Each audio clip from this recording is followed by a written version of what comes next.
Как контролируется бюджет республики, о целях проверок и какие нарушения встречаются, обсудим сегодня в программе «Интервью». Здравствуйте, я представляю гостя в студии Елена Тиняева, заместитель председателя контрольно-счетной палаты Республики Башкортостан. Елена Анатольевна, здравствуйте. Здравствуйте, Роза.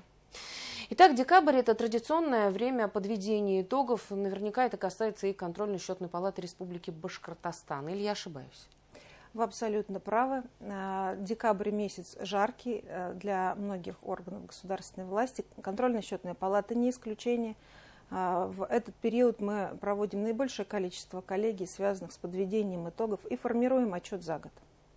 Елена Анатольевна, вы назначены на должность заместителя председателя контрольно-счетной палаты постановлением Госсобрания от июня 2024 года. Понятно, что вы опытный человек, опытный сотрудник, но тем не менее был какой-то период адаптации. Удалось ли сейчас его преодолеть? Спасибо за вопрос, Роза. Да, действительно, вы правы. Опыт предыдущей работы, особенно в органах прокуратуры, очень помогает в настоящей работе. Он созвучен во многом с той деятельностью, которой я занимаюсь сейчас. Но в то же время я хотела бы отметить следующее, что контрольно-счетная палата Республики Башкортостан создана в марте 2003 года, и до настоящего времени у нас работают люди, которые стояли у ее истоков. Они имеют большой накопленный опыт, свои наработанные практики, которыми они с удовольствием и активно делятся с молодыми и новыми сотрудниками. Я думаю, благодаря этому адаптация прошла хорошо. Елена Анатольевна, а если уже вернуться непосредственно к деятельности контрольно-счетной палаты и к подведению итогов, вот сколько нарушений было выявлено? В настоящее время я вам смогу сказать точные данные только за 2023 год, потому что отчет 2024 года в настоящее время только формируется. В 2023 году было выявлено нарушений на общую сумму больше 12 миллиардов рублей. Общее количество нарушений составило более 900. С чем связаны основные нарушения и какие вы из них считаете наиболее серьезными? Основные нарушения из года в год повторяются. Они связаны с нарушением ведения бухгалтерского учета, с формированием исполнения бюджета, с нарушением, связанные с распоряжением государственной собственности, нарушения, связанные с государственными закупками. Наиболее серьезными я считаю те нарушения, которые имеют признаки коррупционных и могут повлечь за собой наиболее сложные последствия для правонарушителей. Представления контрольно-счетной палаты обжалуются в судах или такое редко встречается? Представления контрольно-счетной палаты, бюджетные меры принуждения иногда обжалуются в судах. Но не могу сказать, что эта практика обширная. Вот за последние 5 лет было всего 4 таких дела. В одном случае заявитель сам отказался от заявленных требований. По 3 делам суды посчитали действия контрольно-счетной палаты правомерными и отказали заявителям в удовлетворении. А если в целом говорить о плане проверок, то как он формируется? План проверок формируется на основании материалов, которые получает контрольно-счетная палата по результатам контрольных мероприятий, экспертно-аналитических мероприятий с рискоориентированным подходом. Я сейчас скажу, что это значит. Обязательно учитываются и включаются в планы проверок предложения главы Республики Башкортостан, предложения депутатов Курултая. Также мы рассматриваем те предложения, которые нам вносят главы местных самоуправлений и контрольно-счетная палата Российской Федерации. Про рискоориентированный подход скажу, что это такой подход, при котором снижается количество проверок в тех организациях и на тех объектах, где наименьшее количество нарушений возможно, допускается. Елена Анатольевна, а уже есть список предприятий, ведомств, которые будут проверены в ближайшее время? Этот список формируется и утверждается коллегией контрольно-счетной палатой.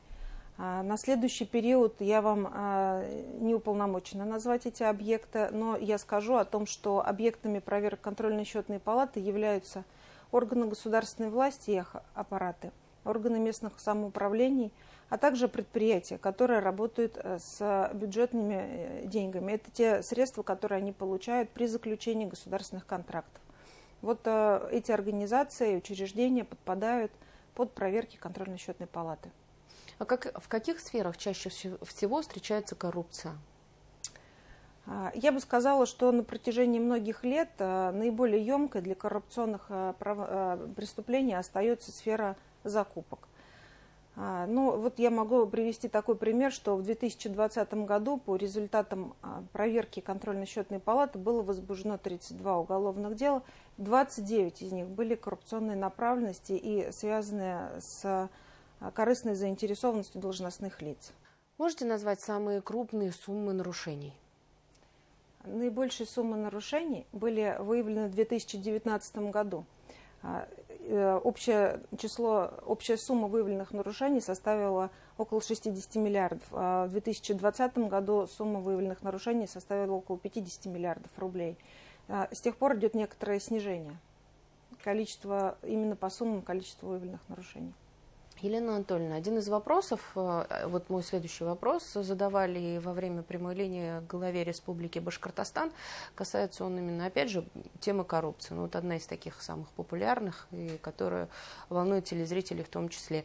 Речь идет именно о бывшем руководителе Минтранса Клебанове, которого глава Республики уволил практически сразу. А вот другой руководитель Министерства жилищно-коммунального хозяйства Беляев, вот его уволили не сразу. Почему?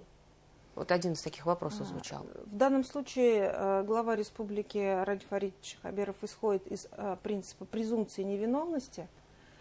Беляев свою вину не признавал. Дело было возбуждено в 2017 году.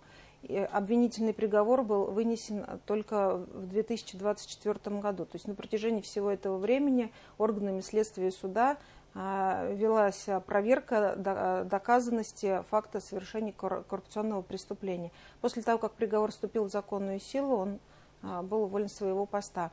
А в другом случае человек получил взятку, сразу признал свою вину в этом, и поэтому он тут же лишился поста. Глава неоднократно подчеркивал, что не допустит коррупционеров в органах власти, и заявлял о своей непримиримой позиции в этом. Есть ли тенденция в Башкортостане именно к уменьшению нарушений? Если мы возьмем ретроспективу за последние 5 лет, то я скажу так, что в 2023 году, опять же, вот было выявлено нарушений на 12 миллиардов, а в 2019 на 60. Ну, то есть 5 раз мы видим снижение суммы количества выявленных нарушений. Можно говорить о хорошей тенденции снижения количества выявленных нарушений, и понятен вопрос, с чем это связано. Мы это объясняем тем, что за этот период сформировалась хорошая, эффективная рабочая команда управленцев, которая справляется со своими обязанностями. И кроме того, правительство Республики Башкортостан, Министерство финансов организовали и осуществляют надлежащий внутренний финансовый контроль и аудит. Елена Анатольевна, ну и вот, может быть, мой следующий вопрос касается вашего ответа, последнего, но тем не менее не могу его не задать. Как вы в целом оцениваете именно эффективность расходов бюджетных средств? Вы знаете, так как мы контрольно-счетная палата аудиторы, мы оцениваем эту цифру, исходя из нашей статистики. Вот в прошлом году неэффективное расходование бюджетных средств составило менее 1% от суммы выявленных нарушений. В предыдущие годы эта цифра доходила до 18%, но тем не менее это не такой уж большой процент неэффективного именно расходования бюджетных средств. Можно сделать вывод о достаточно эффективном использовании средств бюджета при осуществлении и распоряжении ими.